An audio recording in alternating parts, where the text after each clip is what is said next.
tiene que participar un obispo, si no, no es una misa negra. Ya no voy a dar un paso más allá, ¿no? ¿Llegaste a sentir miedo? Sí. Pero hay una aquelarre que se presenta en sueños de Ifigenia. Sí tengo que ir al baño, pero no me voy a bajar de mi cama, porque quién sabe que pase algo. Si no me equivoco, dame un segundito porque ya me equivoqué.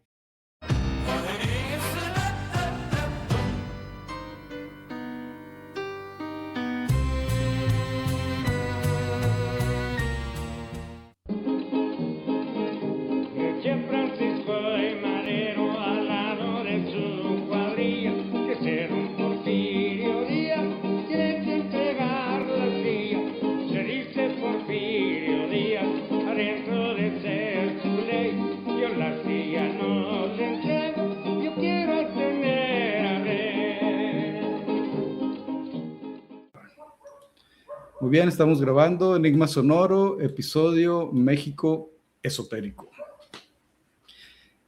Casas embrujadas, espíritus, fantasmas, asesinos, curanderos, adivinos, sociedades secretas, arquitectura maldita y rituales ocultos que se esconden a plena luz del día en los círculos más altos del poder político. Son los ingredientes perfectos que integran el nuevo episodio de este humilde podcast que resurge de las entrañas de la tierra para presentarles, desmenuzado y despellejado, un nuevo enigma sonoro.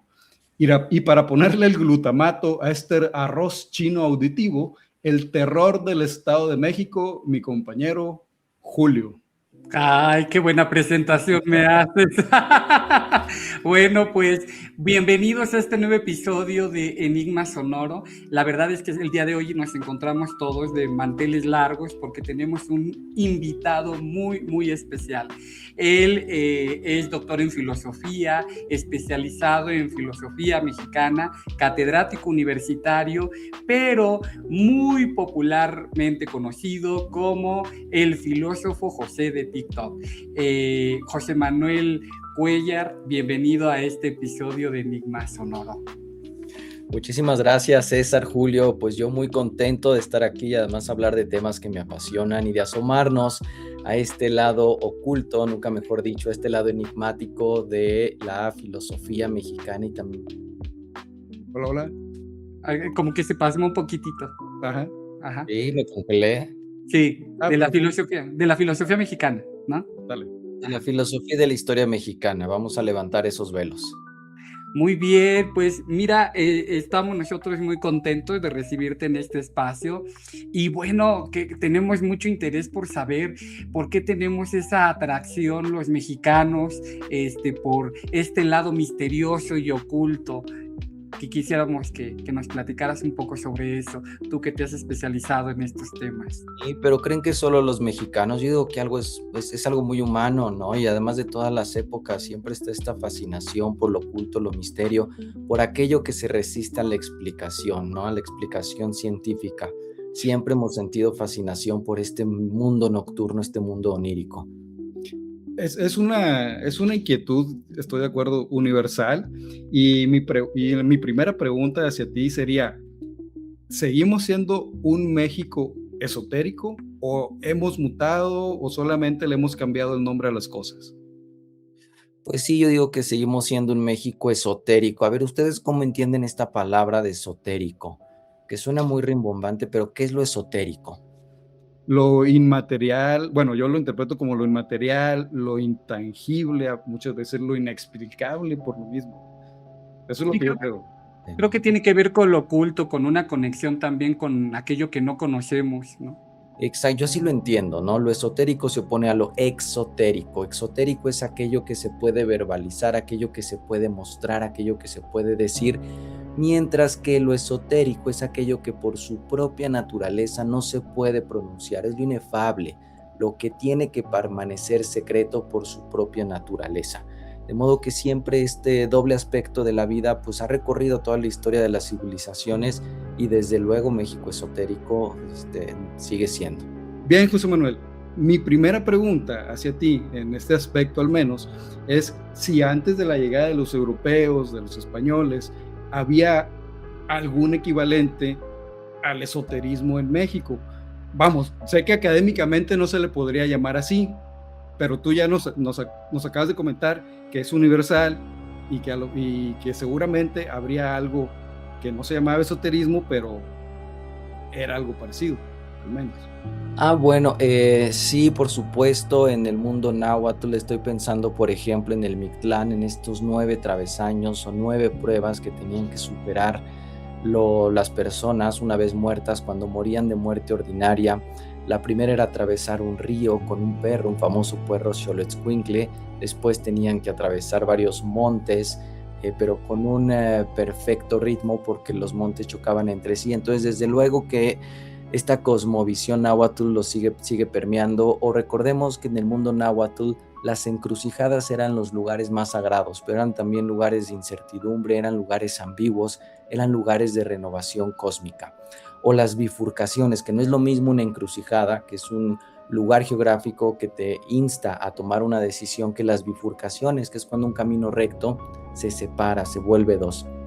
Había una creencia, por ejemplo, que las mujeres que habían muerto con el bebé en el vientre, es decir, antes de dar a luz, se convertían en algo así como brujas divinas.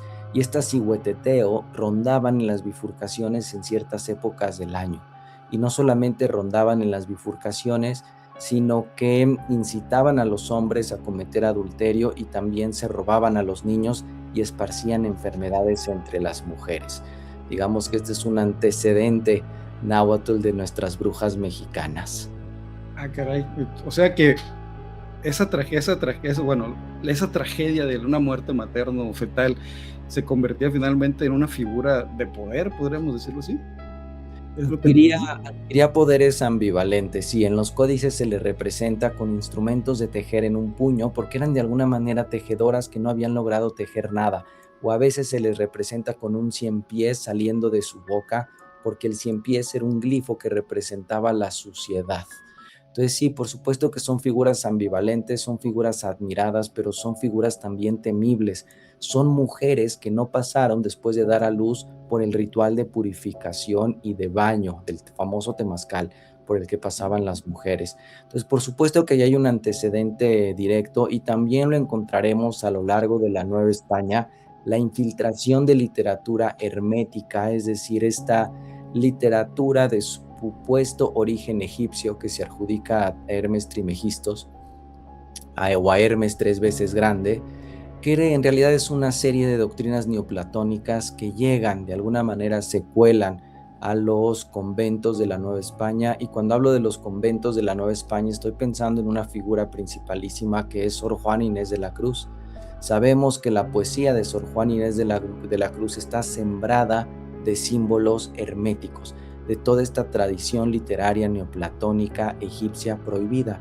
Por ejemplo, su poema más famoso, El Primero Sueño, comienza con los siguientes versos: piramidal funesta de la tierra nacida sombra. Ya desde el primer verso se nos atraviesa un símbolo propio de la tradición hermética que es la pirámide, por ejemplo. Un símbolo que va a ser retomado también por la masonería y por muchas otras corrientes y por muchos otros grupúsculos. Pero fíjense, César y Julio, que cuando yo hablo de esoterismo, y sobre todo en la novela, en Bucareli 158, en esta novela de reciente publicación, estoy pensando en una vertiente del esoterismo llamado el espiritismo, que no es exactamente lo mismo. Y cuando hablamos de espiritismo, sí nos tenemos que remontar al siglo XIX mexicano. El espiritismo que fue muy bien recibido por los liberales mexicanos. A mí me llama justamente la atención esta parte que estás comentando, porque creo que en ese momento histórico es mucho más visible la presencia de este tipo de influencias en la toma de decisiones políticas de muchos mexicanos, ¿no? Que estaban al frente en los puestos de poder, y de repente me llama mucho la atención esta articulación que se tiene entre el poder y estas prácticas del espiritismo. Sí, es que sí, se nos olvida, como que tenemos relegado el espiritismo, que tiene que ver, por supuesto, con mesas que se mueven. El espiritismo tiene una parte performativa, estas sesiones espiritistas que todo mundo conocemos, por lo menos de oídas, hemos leído descripciones, ha atizado la curiosidad de Hollywood, pero se nos olvida que hay toda una filosofía detrás, una filosofía espírita, y que fue muy influyente para el ideario liberal mexicano. Estamos hablando de 1869, 1870, que se forman en la Ciudad de México, en Yucatán, en Guadalajara, los primeros círculos espiritistas. Es decir, coincide la irrupción del espiritismo con la irrupción del positivismo, que parecen corrientes muy distantes, y también, digamos, con el triunfo del liberalismo, con el liberalismo juarista. De hecho, Benito Juárez es una de las figuras más, no solamente admiradas, sino convocadas, conjuradas por los espiritistas mexicanos en busca de consejo. Entonces es bien curioso cómo conviven estas tres corrientes en las cúpulas del poder. Y una pregunta, ¿el espiritismo era exclusivo en ese entonces de los altos intelectuales mexicanos? No estaba dirigido al pueblo raso, según entiendo, ¿verdad?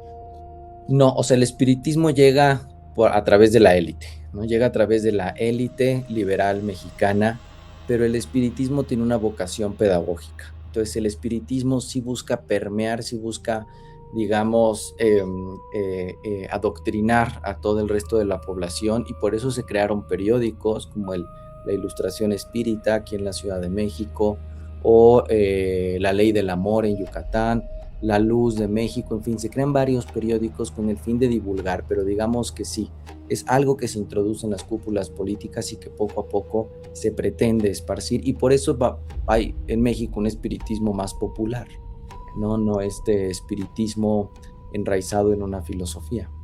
Entonces, tendríamos que diferenciar entre el espiritismo como práctica filosófica y el espiritismo como una práctica ritualística o esotérica.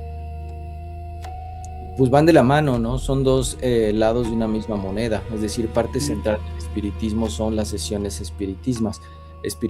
O sea, cuando hablamos de espiritismo, tenemos que pensar en el nombre de Allan Kardec. Allan Kardec era un pedagogo francés. Él era un pedagogo francés que desarrolla en el libro de los espíritus, es el que mejor sistematiza el espiritismo. ¿Y qué es el espiritismo? Pues su propio nombre lo dice. Nosotros somos cuerpo y espíritu, o mejor dicho, somos un espíritu encarnado. Este cuerpo que habitamos nosotros no es más que el vehículo provisional, pero no tiene la clave de nuestra identidad. Nosotros somos un espíritu inmortal, eso eres tú.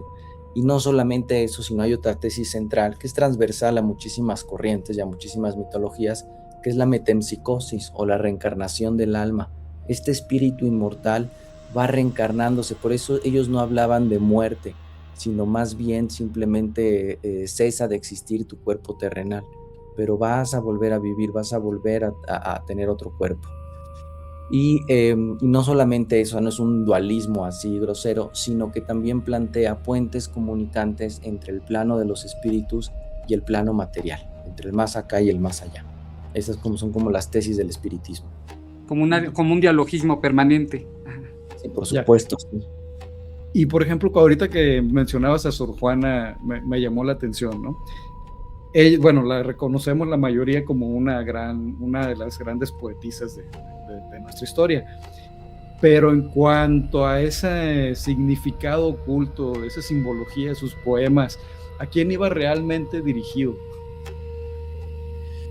Pues mira, es muy difícil saberlo. El Primero Sueño es un poema gongorino, eso quiere decir que es un poema barroco, es un poema sembrado de referencias no solamente a la tradición hermética, sino a un gran abanico de referencias a la mitología grecolatina. Por eso hay una multiplicidad de interpretaciones de ese texto, pero de que Sor Juana evidentemente tuvo acceso y estuvo familiarizada con la filosofía moderna, que en ese momento era una filosofía herética, a los libros de Galileo, que Sor Juana sostiene no solamente en ese poema, sino en otros textos como la respuesta a Sor Filotea, sostiene esta tesis de que el mundo está escrito en un lenguaje geométrico y en un lenguaje matemático, que también va a ser otro de los principios fundamentales, no solamente de Galileo, sino de personajes como Ramón Lulio, la existencia de algo así como una geometría divina. El lenguaje de Dios es la geometría y es la matemática. Esto también va a ser recuperado por ciertos espiritistas, por cierta teosofía también. Muy bien, porque cuando yo leo, por ejemplo, si yo leyera un poema de Sor Juana, yo que no soy un iniciado en esos temas, en esa simbología que ella oculta ahí entre sus líneas, pues no voy a leer más allá probablemente de lo superficial. ¿Escribía ella o eso era una escritora que solo por el placer de ocultar ese significado de sus poemas, o realmente esperaba que alguien había algún grupo secreto tal vez que esperaba ella que los identificara y los interpretara de forma adecuada?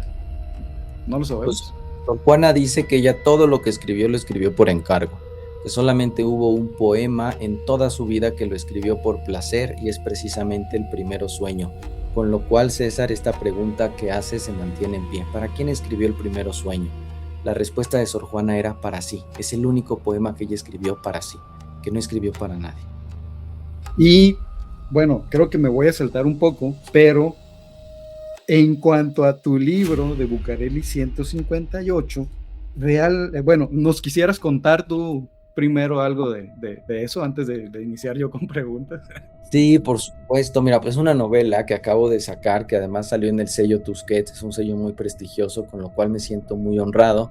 Y es una novela que precisamente intenta explorar las conexiones entre el espiritismo y la política mexicana. Que ya dijimos que no es un nexo imaginario, no es un nexo ficticio, es un nexo histórico, es un nexo que está documentado, que nos remonta a los liberales del siglo XIX, a los liberales del siglo XX, como Francisco I. Madero, nuestro apóstol de la democracia, era médium escribiente, él recibía los dictados de los espíritus, y fue una práctica que continuó a lo largo del siglo XX, seguramente hasta la actualidad, cruzado con otras creencias, otras supersticiones, no lo sé.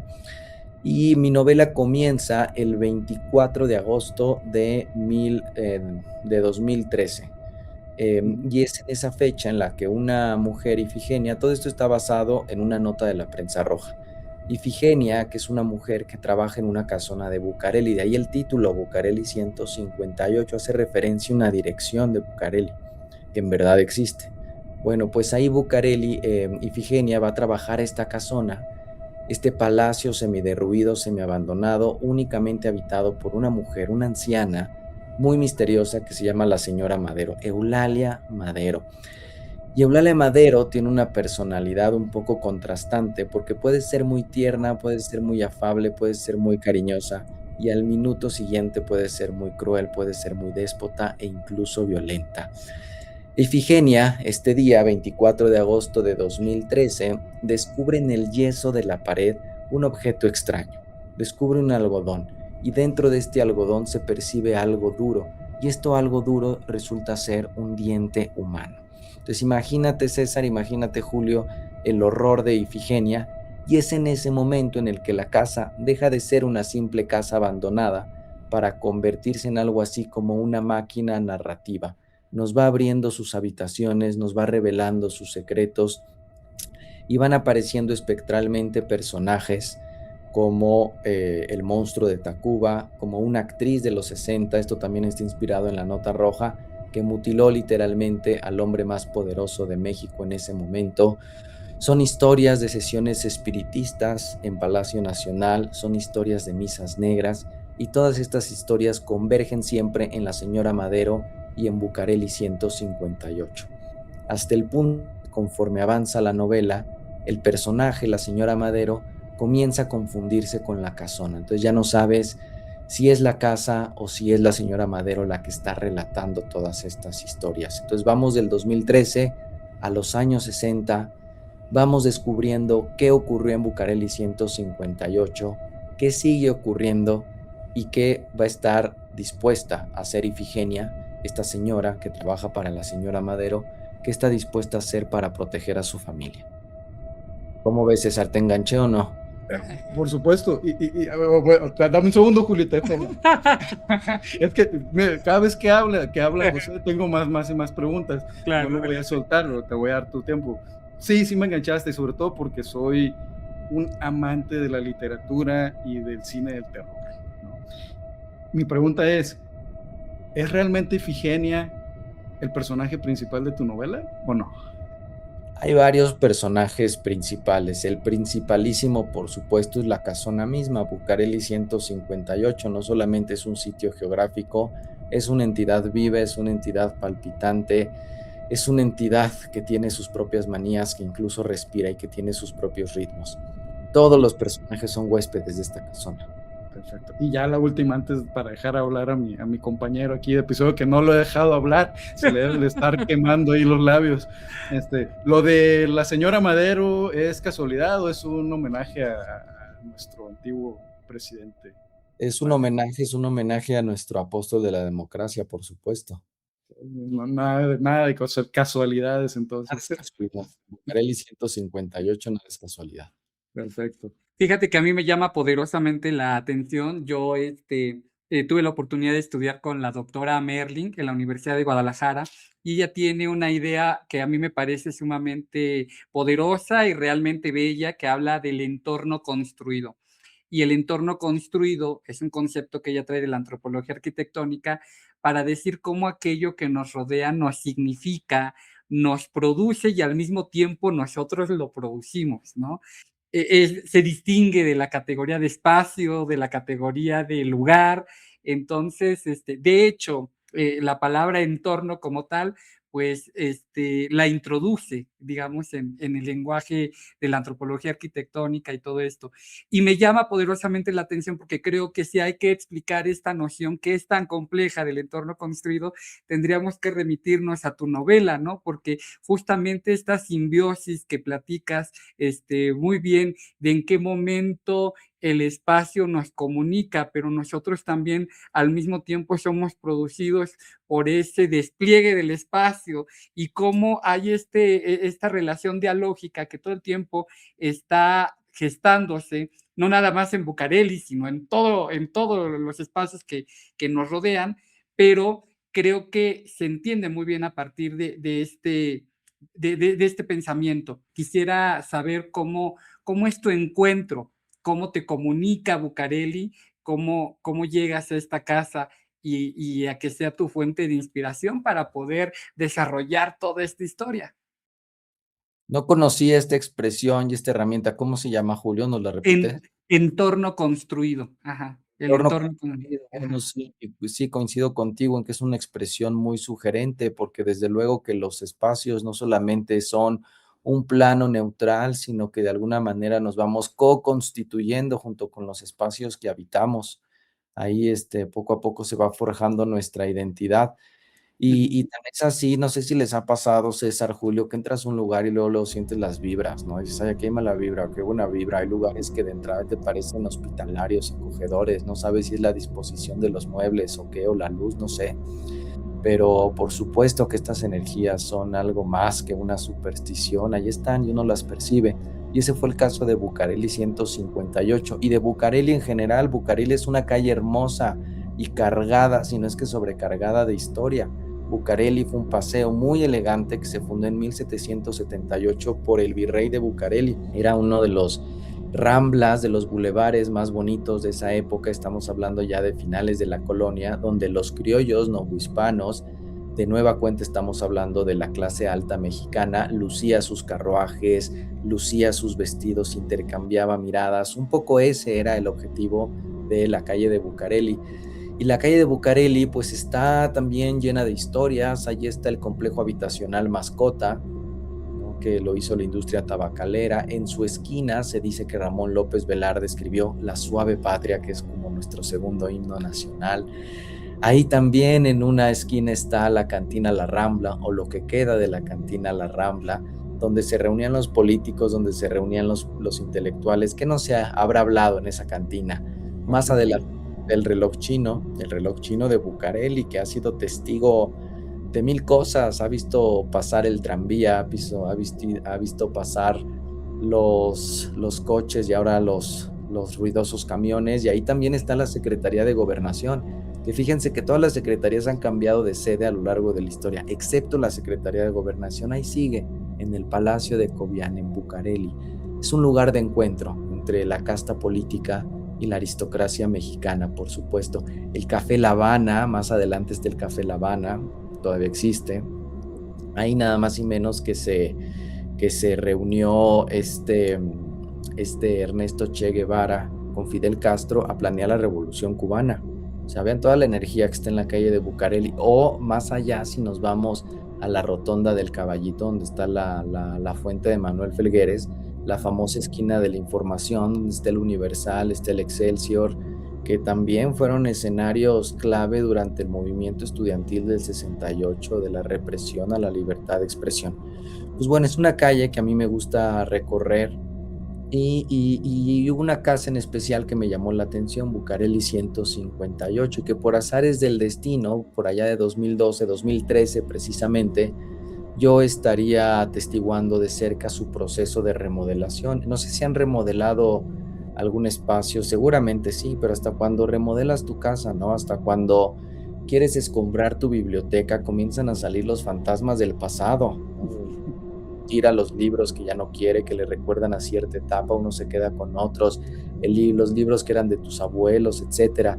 Pues ahora imagínense, pero a una mayor escala, cuando de pronto se quitaban los plafones y aparecían las vigas originales, algunas calcinadas, otras intactas, cuando se iban raspando la pared y luego se raspaba más porque se iban descubriendo capas de pintura, hasta 5 capas de pintura.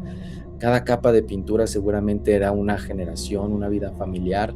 Cuando se descubrieron los murales originales, unos murales hermosos, Art Nouveau, que también nadie se los esperaba. Entonces sí, la casa fue en el momento en el que me di cuenta que la casa era una entidad viva y que estaba pugnando por contar una historia de la que fui portavoz. Una pregunta, José. ¿Cualquier persona puede acceder a esa casa o cómo fue que la encontraste? ¿O cómo fue que pudiste acceder hasta los rincones más oscuros de ella? Pues es una casa privada, entonces por supuesto que tocando puertas se llegan a Roma, si no es que más allá.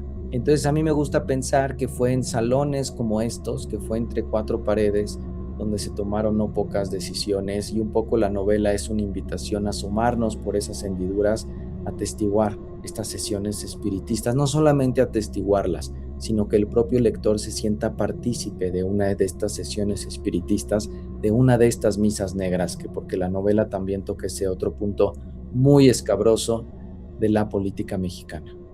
Después de todo lo que nos has comentado, lo que entiendo y leyendo un poquito de tu novela, sé que has tomado algunos elementos históricos reales, ¿verdad? Para desarrollar la trama de lo que pasa. Sí, por supuesto. Bueno, Julio sabe, yo soy filósofo de profesión. A mí me encanta investigar, tengo esa veta investigadora, tengo un pie en la academia. Yo hace no mucho, el año pasado, publiqué una biografía intelectual de Emilio Uranga, que fue un gran filósofo mexicano, y para escribir esa biografía yo me tuve que echar un clavado a todos los periódicos de los 40, 50 y 60. Evidentemente buscaba la nota filosófica que me interesaba, pero mis ojos se desviaban a las otras páginas, y sobre todo a las páginas finales, que es donde venían estos casos de la nota roja, acompañados casi siempre de fotografías, de entrevistas, de testimonios desgarradores. No solamente las leía, sino que les tomaba fotos, ahí las guardaba, y poco a poco me di cuenta que se insinuaba allí una historia, se insinuaba, digamos, el lado B de mi investigación, y lo que hice fue hilvanar estas piezas del rompecabezas, darle un trasfondo ocultista y recuperar, como bien dice César, algunos personajes reales. Está, por ejemplo, Vicente Solana. Creo que es el único al que no le cambio el nombre, fíjate. A todos los demás les cambié el nombre. El único al que no le cambio el nombre es Vicente Solana. Un personaje de 1942. En 1942, que es un año interesantísimo en México, es un año crucial. Nuestro presidente era el general Manuel Ávila Camacho, el último presidente militar que tuvo México. Es decir, ya está por nacer el PRI, ya se está institucionalizando la revolución. Está la Segunda Guerra Mundial en todo su apogeo. México se mantiene neutral, pero esta neutralidad no se va a poder mantener por mucho tiempo, sobre todo cuando la férula nazi fascista, cuando los alemanes bombarden 2 buques petroleros en el Golfo de México. Uno de estos, Faja de Oro y Potrero del Llano. Uno de estos buques, el segundo, Potrero del Llano, va a causar muchas muertes. Todos van a morir, de hecho, todos los tripulantes, excepto uno, Vicente Solana. Y Vicente Solana lo van a trasladar de Veracruz hasta Palacio Nacional. Y ahí en Palacio Nacional, en septiembre de 1942, lo van a poner en el balcón de Palacio Nacional casi que como un héroe de la patria. Y bueno, este es uno de los personajes que recupero, que se hace diputado, y además él en algunas entrevistas aseguraba que no, que él sí se había muerto, que se había muerto ahogado, pero que había vuelto a la vida, ¿no? Otro personaje del mismo año, que a lo mejor le suena, porque es bien famoso, Gregorio Cárdenas, ¿sí le suena? Sí, Sí, claro. Querido Goyo. El Goyo, bueno, eso de querido, no sé, pero Goyo Cárdenas. Por los escritores, hay mucha literatura de él. por los... Pero a ver, ¿qué saben de Goyo Cárdenas? Que era un asesino que terminó como diputado, ¿no? Vergüenza nacional. Bueno, que en ese momento no lo veían. Yo lo que entiendo de él, al menos de forma personal, mi conclusión es de que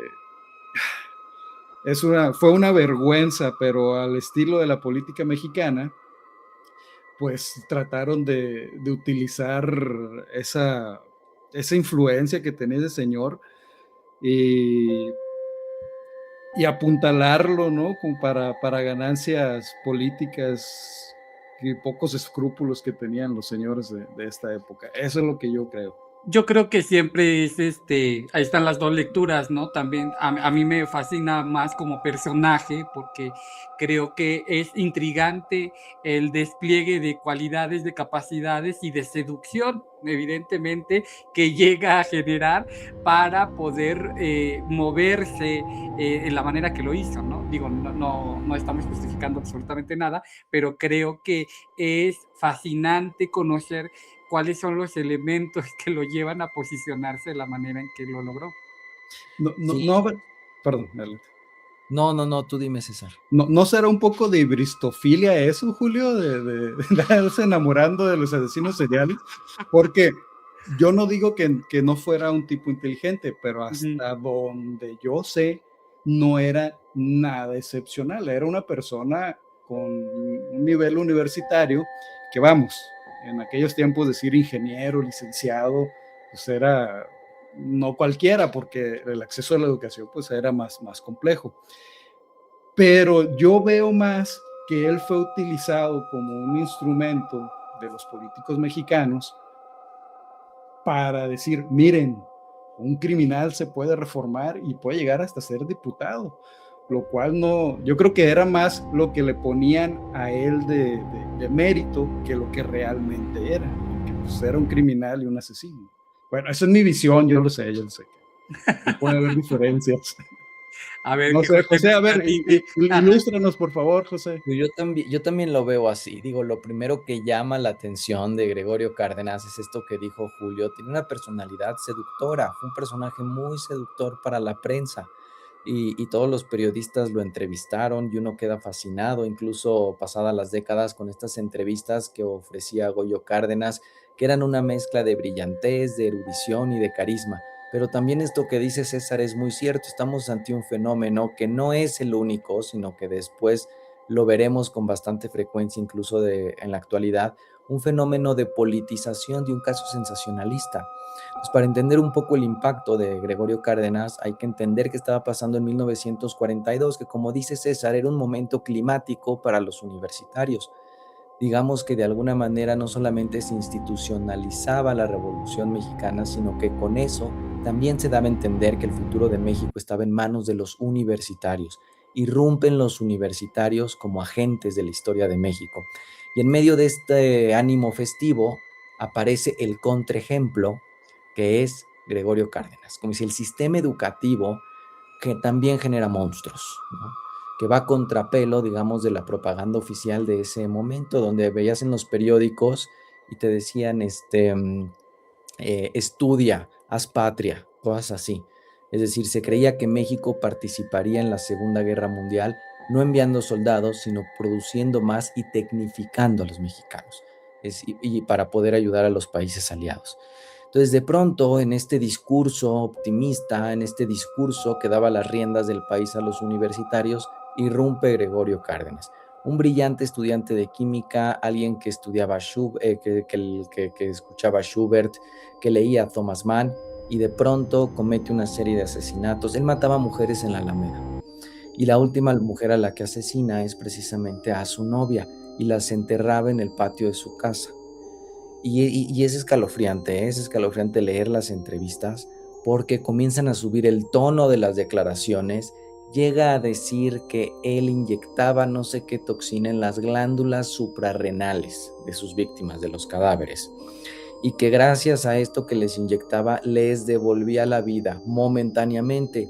Incluso llegó a tener una conversación entera con una de ellas. Esto lo afirmaba en las entrevistas.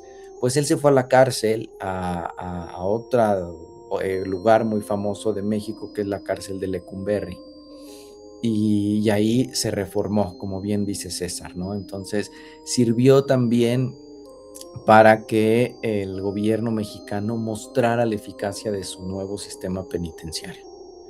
Y se reforma y se hace diputado y se convierte ya en los 60 en una persona pues muy cercana también a las cúpulas del poder.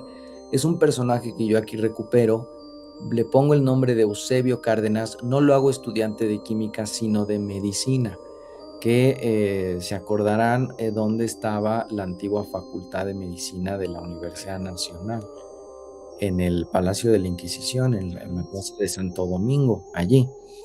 No, también un lugar escalofriante hasta la fecha, hablando de energías y hablando de vibras, ¿no? De los espacios, de la arquitectura. Bueno, pues el Palacio de la Santa Inquisición es un ejemplo de eso. Y así voy recuperando, voy hilvanando varios casos sacados de la prensa roja, de la crónica negra, y siempre les doy un trasfondo espiritista.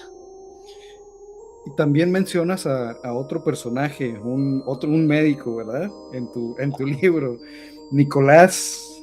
Ahí, A ver, sí, es justamente esa pregunta que va a hacer luego me parece a mí fascinante, porque te voy a decir, a mí me gusta mucho el trabajo literario que hizo Patrick Graham en La Hermandad, que es un texto donde habla de la muerte de Pitágoras y todo este rollo.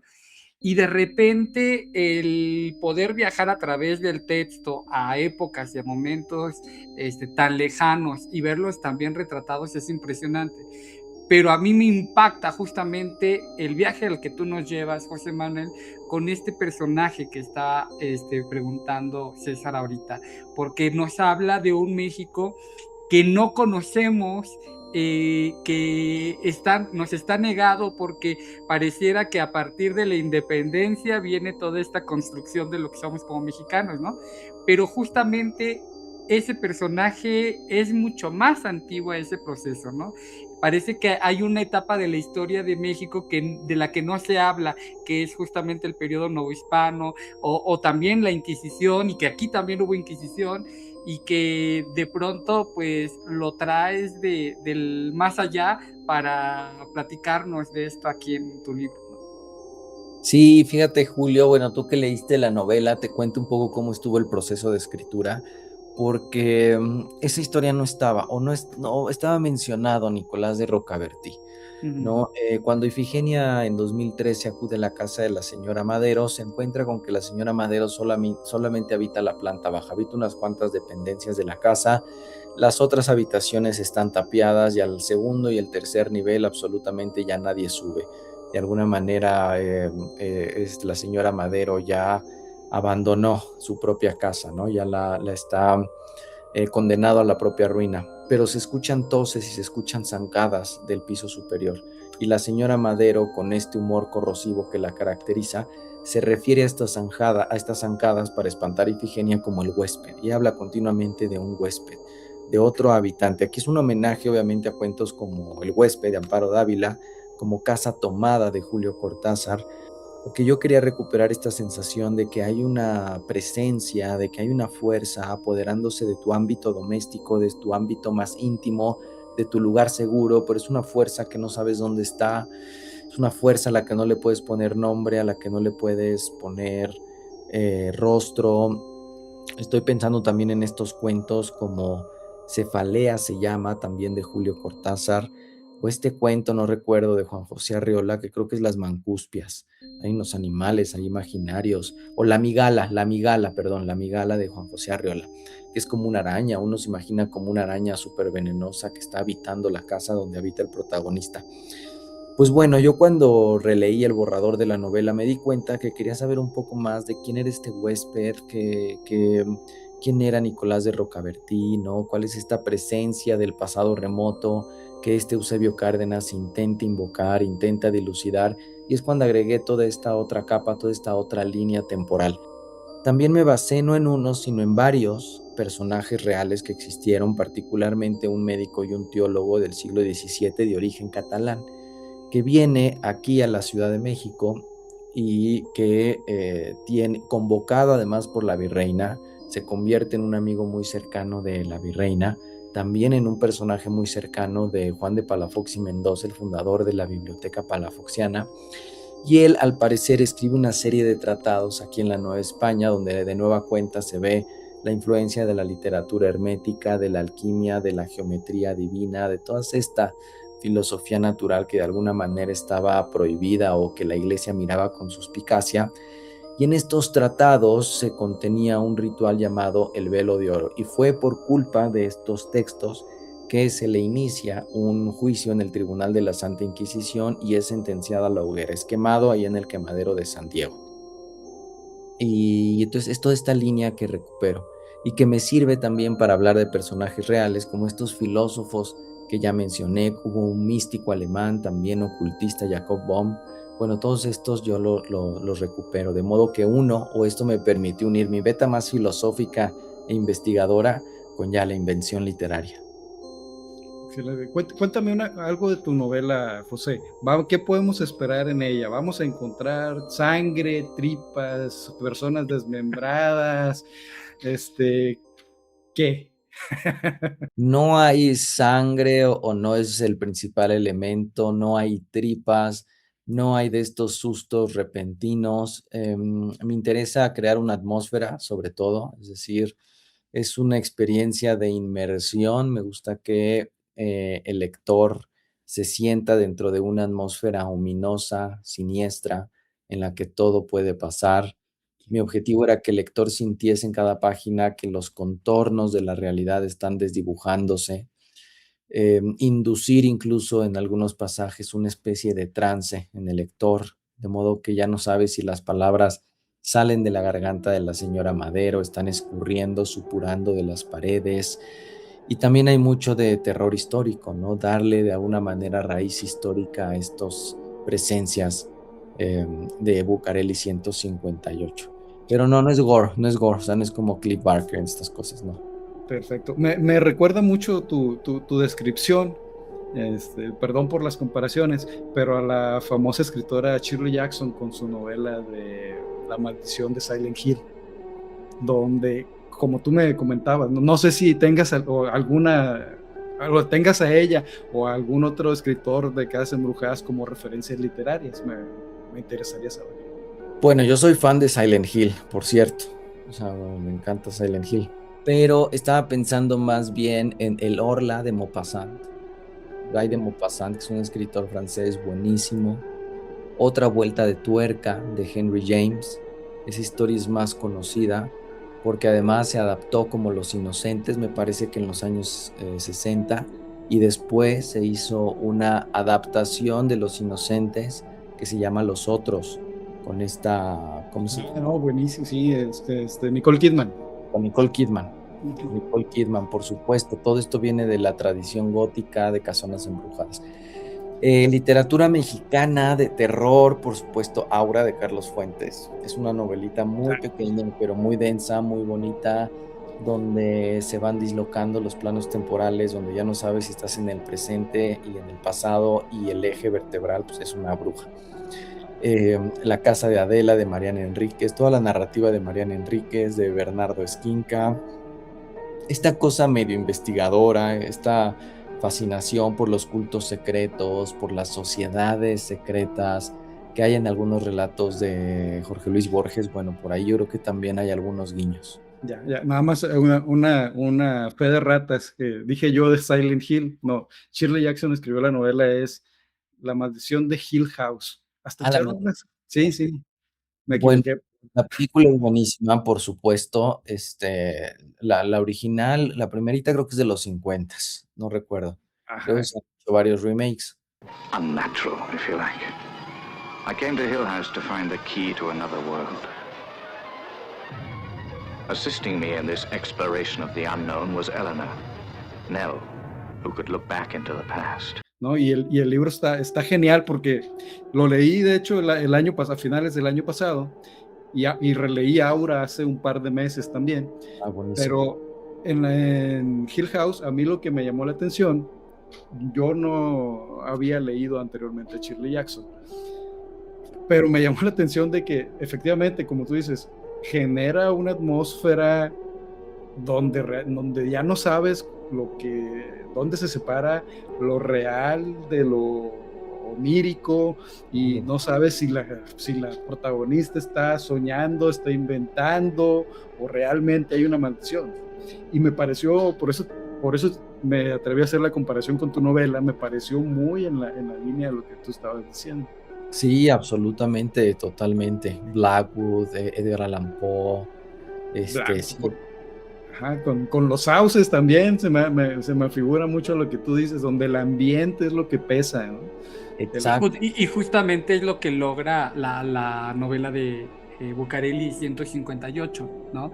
Porque creo que logra sumergirte en toda una atmósfera. Aparte, la recomendación de José es leerla en penumbras, y es verdaderamente fascinante lo que te puede generar a la hora de que estás leyendo. Te había platicado, César, alguna vez sobre también un texto que me gusta, ya de autores más recientes, que es el Evangelio del Mal, porque te decía, ya cuando estaba encarrilado, había un momento en el que sí tengo que ir al baño, pero no me voy a bajar de mi cama, porque quién sabe que pase algo. Y de pronto creo que José logra estos efectos de la atmósfera, en el que sí te sumerge a un tema en el que de pronto puedes meterte tanto en el libro que logras imaginar, logras palpar.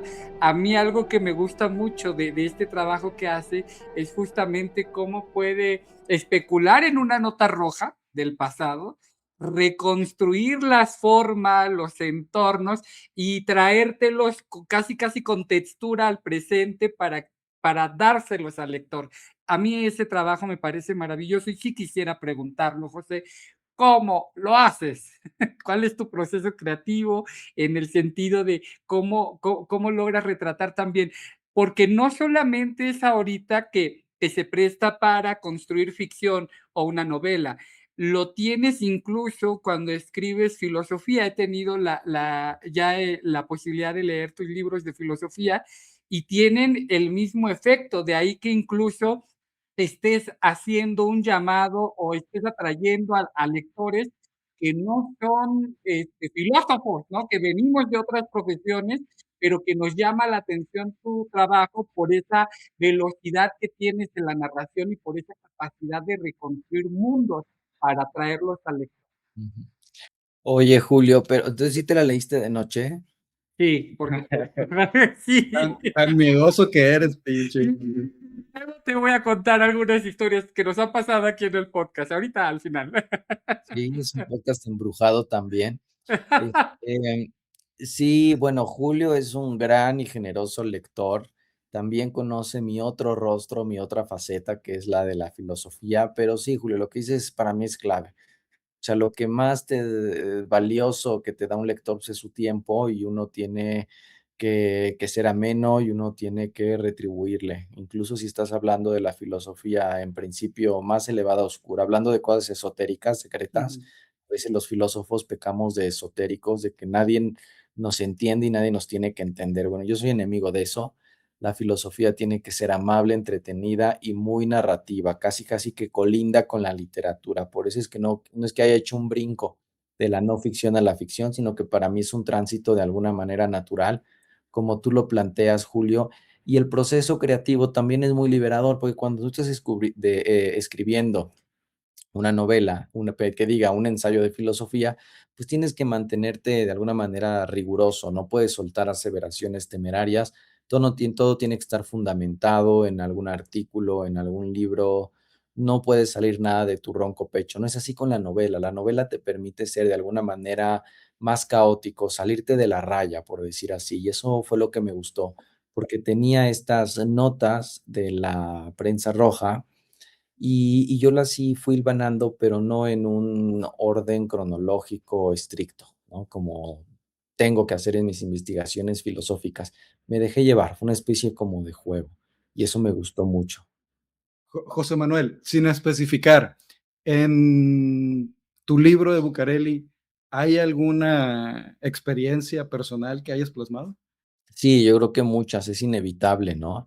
Es inevitable, aunque no es para nada una autoficción, a mí no me gustan las autoficciones, ni leerlas, ni mucho menos escribirlas, además de que no tendría ninguna especie de interés hablar de un investigador filósofo. Pero sí, por supuesto. Yo no soy el eje gravitacional de la novela para nada, pero algunas cosas sí que hay. ¿Y alguna de ellas es paranormal? Varias de ellas son paranormales, varias de ellas tienen que ver con historias familiares, y hay 3 escenas que me parecen climáticas. Aquí ya sí vamos a spoilear, pero me están orillando a eso. Hay 3 Lo podemos editar. escenas que me parecen climáticas de la novela. Pues no es un spoiler, ¿no? Pero hay un aquelarre que se presenta en sueños de Ifigenia. Y pues para eso tuve que leer toda esta literatura también muy vasta que existe de aquelarres, que es un aquelarre, ¿no? Cómo se reunían las brujas en los bosques del País Vasco, de los Pirineos, tanto catalanes como franceses, con estas fórmulas de encantamiento que pues ahí un poco reproduzco en estos claros del bosque. Y perdón, la sesión espiritista, que por supuesto también uno tiene que investigar cómo se hacían las sesiones espiritistas. Había de mil maneras, ¿no? Pero más o menos cómo eran. Ahí hay crónicas, por ejemplo, de la de Camille Flammarion, que era un francés, que él hacía todas las descripciones de lo que pasaba en las misas negras. Desde levitaciones, desde que se plasmaban manos en cera, también levitaban instrumentos, se tocaban instrumentos, todo esto. Y al final también describo yo una misa negra, que no es para nada la primera vez que se describe una misa negra en la literatura, para nada. Estoy pensando en Allá lejos de Huysmans. Bueno, él describe una misa negra ya desde el siglo XIX, pero pues eso también implica investigar cómo es una misa negra, cuáles, digamos, son las características, las motivaciones de una misa negra. Tiene que participar un obispo, si no, no es una misa negra. No, tiene que haber también el milagro de la transustanciación, que es el punto climático de la misa. Bueno, pues también tiene que estar en la misa negra, ¿no? Pero en un sentido inverso, la bendición con la mano negra. Y ahí investigando, escarbando, sí, un momento donde me detuve, porque estas misas negras, deja tú de profanar símbolos religiosos, que desde luego eso da mucho repelús y mucho resquemor, meterse con símbolos que pues son que están muy afincados en la identidad mexicana, sino que también uno descubre que se siguen practicando las misas negras. Entonces dice, espérate, ¿no? Aquí ya no voy a dar un paso más allá, ¿no? ¿En algún momento recibiste apoyo, al menos para la información y la descripción de todo este tipo de rituales y de alguien que estuviera involucrado directamente en ese tipo de cosas? Y es lo que te digo, que ya no quise dar el pasito más allá.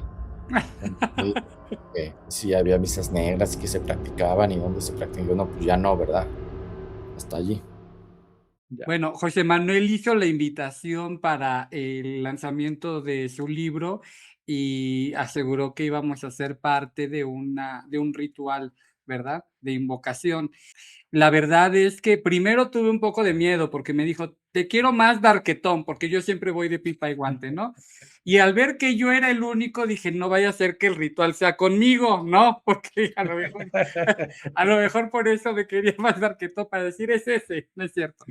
La verdad es que fue una experiencia fascinante y yo creo que justamente por eso estoy tan emocionado con el tema del libro, porque ese regalo de esa experiencia concatena perfecto con lo imponente de la casa. Luego, ahí sí te presumo, tuve la oportunidad de estar este, ahí al pie de Bucareli, ver las habitaciones, ver las lámparas, los muebles, y tal y como te lo imaginas en el libro. La realidad es que es impactante la energía que se genera o ese sentir que te proyecta el espacio y la convención que tenemos todos de ir a este tema esotérico.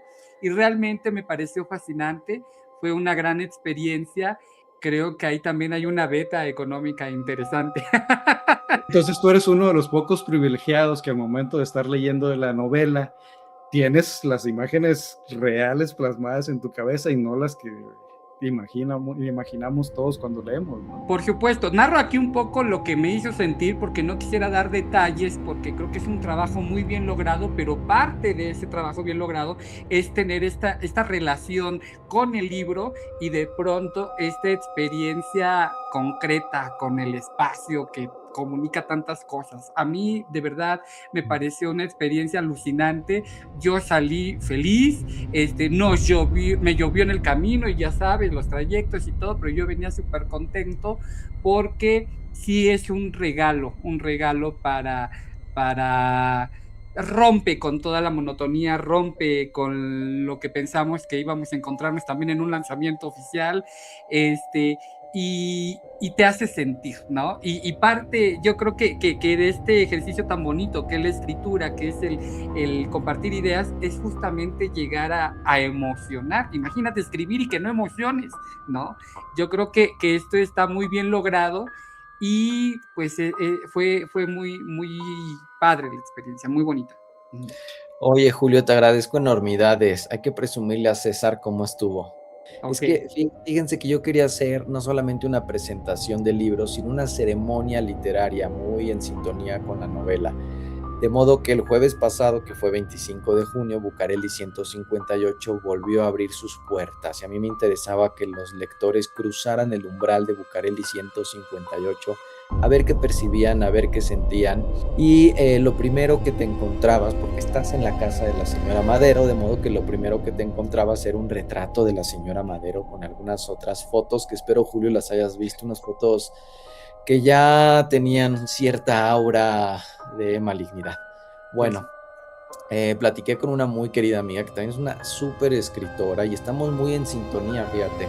Ella se ha interesado mucho por el México de los 40, también por el espiritismo. Ya me contó que ella fue a la tumba de Allan Kardec en Francia.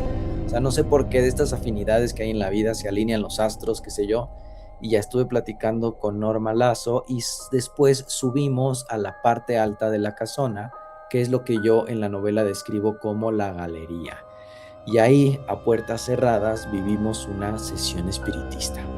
Y pasó de todo en la sesión espiritista, ¿verdad, Julio? Sí, por supuesto. Bueno, es que ya narrándolo con detalle, fue él el que hizo el spoiler, no yo.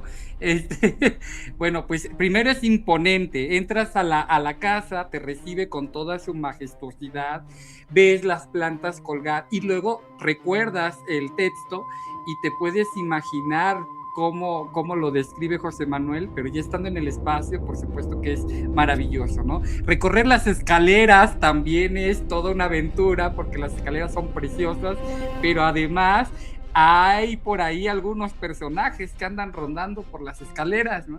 Y ya llegar a la parte del ritual, pues imagínate, no lo ves de lejecitos, eres parte de la experiencia, porque entras a la sala, te acomodas en unos cojines y de pronto, o sea, puede tocarte cojín, puede tocarte sillón, también es todo un tema sentarte en esos muebles y ser parte de esta inmersión en la realidad.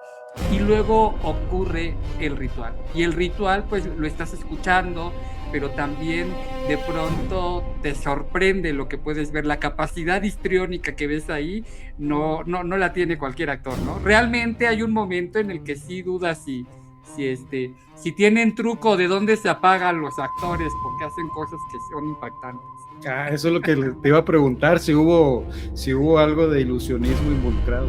Pues mira, César, es que fue entre actuación y no actuación, porque Monse, que digamos es quien lidera la sesión espiritista, ella misma es una persona muy, muy sensible, que ha explorado muy bien los recovecos de su conciencia y que ella misma practica experiencias extranormales.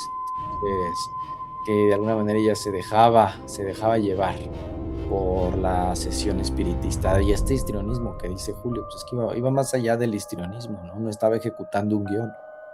No, y hay una parte que es impactante porque de pronto ves la recreación de una escena, pero al mismo tiempo pasa con los invitados y tiene este asunto, ocurre que yo veía a unos que estaban muy valientes en la fila, pero ya dentro les cambia el ánimo y el sentido, y de repente le recorre la mano a uno, ¿no? O sea, lo toca del hombro y lo recorre hacia la mano. Y bueno, ahí el otro estaba impactado, ¿no? Le veías la carita, pero aparte todos así como de ¿qué va a pasar? Ya brincaron de este lado, ahora qué voy a esperar de este otro, ¿no? Y realmente es maravilloso ese. Julio, dime la verdad, ¿llegaste a sentir miedo? Sí, justamente, porque con todo pero no nada más me pasó a mí, le pasó a más personas. Hay una compañera del club de lectura que estaba formada atrás de mí y de repente, cuando ni siquiera habíamos entrado a la sesión, estaban saliendo algunos personajes por las escaleras, algunos espíritus andaban por ahí deambulando y nada más de ver la manera en la que se contorsionaba, le clavó las uñas a uno y a mí, así de atrás. ¡Ay, denme permiso! Déjenme llegar acá! Es que yo sé que es ficción, pero me pone nerviosa, ¿no? O sea, realmente estaba alterada, ¿no? Y bueno, uno muy valiente deja que le claven la uña a uno, pero pues también te empiezan a temblar las patitas, ¿no? O sea, por eso digo, es un regalo tener esta posibilidad de esta experiencia tan bíblica, ¿no? Maravillosa. Sí. Oye, Julio, pues qué bueno que lo disfrutaste, qué bueno que sentiste miedo, porque de eso se trataba. Muchas gracias por ir a Bucareli 158. Y también está la invitación para ti, César, y la invitación para todos que se adentren a Bucareli 158, que lean la novela de noche, como bien dice Julio. Y no sé tú cómo ves, César, si repetimos la experiencia y que de nueva cuenta Bucareli 158 abra sus puertas. Me encantaría. De hecho, esa era una de las preguntas con las que ya quería empezar a cerrar el episodio. Y era, ¿qué pasa con Bucareli 158 después de tu libro? ¿Sigue cerrada al público? ¿En algún momento se vuelve a abrir? Pero bueno, creo que ya me contestaste, ¿no? Así es. Pues ya después de la charla y sobre todo después de la descripción de Julio, yo creo que sí. Profanamos la casa de nueva cuenta. Estaría genial y me gustaría ahí acompañarlo si fuera posible, por supuesto. Digo que yo soy fanático del terror en todas sus expresiones. A ver, César, películas de terror, así tu top de películas de terror. Mira, creo que una de las, estas es de las que están ya quemadísimas, por supuesto, pero El Exorcista, pues no podemos negar su impacto cultural, ¿no? Y aparte que cuando la vi estaba pequeñito, y lo que más me impactó, déjenme confesarles, que no fue la niña poseída ni el vómito, sino las escenas donde la llevan y la están haciendo tomografías y procedimientos médicos. Eso fue lo que a mí me dejó muy traumado. No los demonios, sino la tortura a la que fue sometida por los médicos, ¿no? Qué curioso. ¿No? Bueno, otra película, hay una que se llama Mandy con Nicolas Cage. No sé si la has visto, si la conoces. No, pero en este momento me la apunto. Creo que el director es Panos Cosmatos, si no me equivoco. Y es un Nicolas Cage, es una película técnicamente de bajo presupuesto, pero muy bien hecha y que descansa más que en los efectos especiales en el argumento. Esas son las buenas. Así es. Para mí es una película genial. Ajá. Tengo muchísimas y son tantas que ahorita no se me vienen a la mente, qué vergüenza. Y, José Manuel, nada más quiero decirte que en un capítulo de OVNIs, César se aventó una recomendación como de 15 películas, entonces. Bueno, es un cinéfilo. Pero solo tres, la tercera, César. La tercera, dame un segundo y déjame ver si me viene a la mente. Caray. Bueno, mira, mientras pienso en la tercera película, déjame recomendarte un libro, A ver. uno que acabo de leer recientemente. No sé si lo hayas escuchado. Todavía no hay traducción al español, probablemente por eso no sea tan conocido por acá. Y se llama Una breve estancia en el infierno, de Stephen L. Peck. A ver, Es un libro muy, muy breve. Y te digo la sinopsis. Está basado en la biblioteca de Borges, donde es una biblioteca prácticamente infinita, ¿no? Donde puedes encontrar todos los libros que pueden haber y que matemáticamente pues excedería el número de átomos existentes en el universo. La conclusión es, creo yo, que aunque algo no sea infinito para la mente humana, no hay diferencia. uh-huh. Y ese es el argumento principal de Una breve estancia en el infierno, de un tipo que llega al infierno y le dicen que tiene que encontrar el libro donde venga descrita su vida de principio a fin sin ningún error ortográfico. Y donde se desarrolla es precisamente en esa biblioteca que Borges describió. Está genial. Para mí es una de mis recomendaciones de libros y a mí me dejó, creo que es uno de los 2 libros que he leído en el último año que me dejó totalmente marcado. Lo voy a leer sí o sí, porque ya con esta referencia, y esta transposición con Borges me ganó. Sí, está genial y no estoy totalmente seguro, pero creo que el tipo era mormón. Entonces se empezó a distribuir entre unos círculos muy pequeños y se hizo famosa de forma muy orgánica, del boca a boca, porque pues la distribución tampoco era de una gran editorial, por decirlo así. Uh-huh. Totalmente recomendada por mi parte. Y otro libro, perdón, antes de que llegue a la tercera película, que también me gustó mucho, ese sí es uno de posesiones y se llama Acércate y la autora es Sara Gran. Y yo creo que deja abierta a muchas interpretaciones, ¿no? Pues es un libro sobre posesiones, es lo que te puedo decir. Los dos son libros muy pequeños y rápido, te los avientas en una sentada. Y sí, entonces, esos son mis dos libros. Antes, ya me acordé, puede ser que te recomiende una tercera película que está basada en un libro, así que cuenta por los dos, y es El Ritual. Uh-huh. Creo que es de Adam Neville, si no me equivoco. Esa también me gustó, está bien. Y ya es sobre terror folclórico, se desarrolla en Noruega, creo, y son obviamente como todo el terror, ese tipo de terror, habla sobre dioses antiguos. Muy bueno. Uh-huh. Ay, qué Muy padre, bueno. Pues mira, me voy con una buena lista. Ya ves, ya después te paso otros, ya que me acuerden. Y ya que vea estas y lea. No, pero esa la vas a leer rapidísimo, conociendo. Más tú que me imagino que lees todos los días ese tipo de cosas, pues te lo vas a aventar rapidísimo. Hecho una madrugada. Hasta mis mensajes lee, entonces es muy generoso. Muy bien. Pues Julio, no sé si tengas alguna pregunta para nuestro invitado extra. Pues nada, no, salvo que quieras, algo que nos quieras compartir. Bueno, sí, que nos contaras alguna experiencia que hayas tenido tú con todo esto que hemos platicado. Me gustaría saber tu experiencia personal, porque creo que también de esto que uno vive, construye todo lo demás. Pues es una amalgama de todo lo que les he mencionado, mi parte de investigador, mi gusto por la literatura, por el cine de terror y pues nada, digo, más personal que eso. Ok. Yo sí tengo... La pregunta, Julio. Bueno, sí, si tú tienes una experiencia en concreto en la que te hayas tenido una experiencia Así paranormal, sobrenatural, sí, o que no te puedas explicar. Sí, pero esas son materia para la siguiente novela. ¡Wow! ¡Míralo! Julio, déjame, no sé si te había contado, pero Julio ya tuvo una, con que la contamos en un episodio, ¿verdad, Julio? Sí. Bueno, tú me contaste sobre que estaban haciendo un exorcismo precisamente.